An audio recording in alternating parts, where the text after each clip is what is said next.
The international airport was alive with activity, a constant symphony of rolling luggage, distant chatter, and automated announcements echoing through the vast terminal. Captain Rafi del Rosario navigated the bustling crowd with ease, his casual attire, jeans, and a polo shirt allowing him to blend in among the throngs of travelers. His unassuming demeanor belied the decades of experience he carried as a Filipino American pilot. For his pioneering contributions to aviation safety, he was en route to an aviation summit where he was scheduled to present on cutting-edge safety protocols he had helped develop. It was just another day for Rafi, though the weight of his achievements rested lightly on his shoulders. As Rafi approached a restricted area leading to the private lounge for airline crew, he was stopped by Officer Liam Carter, an airport security officer stationed near the access point. Carter, a burly man with a hardened demeanor, had earned a reputation among airport staff for his frequent profiling of travelers who didn't fit his narrow idea of who belonged. Spotting Rafi, Carter's gaze immediately sharpened, suspicion clouding his judgment. "Excuse me, sir," Carter said, stepping in front of Rafi.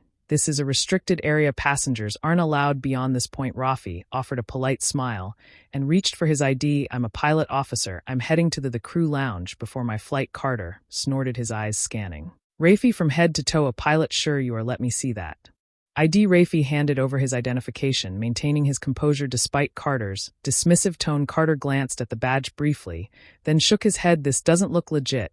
Where'd you get it? Some website?" A small crowd began to gather, curious onlookers drawn by the escalating tension. Rafi took a deep breath, his years of professional discipline kicking in. "Officer, I assure you my ID is valid. I've been flying for decades. If you need further verification, you can contact airport administration." Carter smirked, his condescension thinly veiled. "Flying for decades? Huh, maybe paper airplanes. You don't look like any pilot I've ever seen." The crowd murmured, some pulling out their phones to record the interaction. Among them was Laura Stevens, a prominent aviation journalist who had just disembarked from a flight. She recognized Rafi immediately. His face and name had graced the cover of several industry publications she had authored. Her brow furrowed as she approached, her journalist instincts kicking in. "What's going on here?" Laura asked, her voice cutting through the tension. Carter turned to her, his irritation evident. "Just handling a security situation, ma'am. This man claims he's a pilot, but his story doesn't add up." Laura's eyes widened as she looked at Rafi, then back at Carter. "Claims? Do you have any idea who this is?" Carter raised an eyebrow, his skepticism undeterred. "Should I? This is Captain Rafael del Rosario," Laura said, her tone sharp. "He's one of the most respected figures in aviation. He's revolutionized safety protocols and received numerous awards for his contributions to the industry. If anyone belongs here, it's him." The onlookers gasped, their murmurs growing louder as Laura's words spread through the crowd. Carter's expression faltered, confidence wavering. "That's not what his ID looked like to me," he muttered defensively. Laura crossed her arms, her gaze piercing. "Maybe that's because you didn't bother to check properly, or maybe you assumed he couldn't be who he said he was because of how he looks. Either way, you owe him an apology." Before Carter could respond, Airport Director Martin Hayes arrived, alerted by the commotion. Spotting Rafi, Haz's face lit up with recognition. "Captain del Rosario, my apology oles for the delay. Is everything all right?" Rafi nodded, though his expression was tinged with frustration.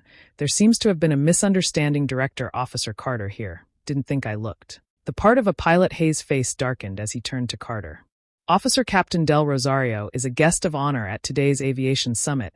He's not only a pilot, but a pioneer in the field. I expect better judgment from my staff." Carter stammered, his bravado crumbling under Hayes' stern gaze. I didn't know that's the problem," Laura interjected. "You didn't bother to find out before jumping to conclusions." The videos recorded by bystanders quickly found their way to social media, sparking a firestorm of outrage. Hashtags like Respect Rafi and End Racial Profiling trended within hours, drawing attention to the incident from around the globe. News outlets picked up the story, amplifying its reach and sparking a broader conversation about the biases faced by professionals of diverse backgrounds. Rafi, though shaken by the experience, refused to let it overshadow his purpose at the aviation summit later that day.